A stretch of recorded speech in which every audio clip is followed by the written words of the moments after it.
क्या आपको पता है सोए से टेस्टोस्टेरोन कम हो जाता है? भाई ये मीट अभी तक चल कैसे रहा है? अगर सोए इतना डेंजरस होता तो मिलियंस ऑफ पीपल टोफू और सोए के प्रोडक्ट्स कैसे खा रहे हैं? ट्रूथ सिंपल है, मॉडरेट सोए intake is completely safe. Research show soy doesn't lower testosterone, so doesn't make men less masculine. People get confused because soy contains phytoestrogen, but they behave very differently from human estrogen. In fact, soy can actually help because it's high in protein, budget friendly, filling in fat loss, great for vegetarian. The real issue is not soy.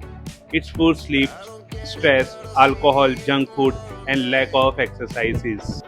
So stop fearing soy chunks and tofu and start focusing on your total diet and protein intake. Fitness myths spread fast, but facts matter more. For more fitness and nutrition tips, follow them.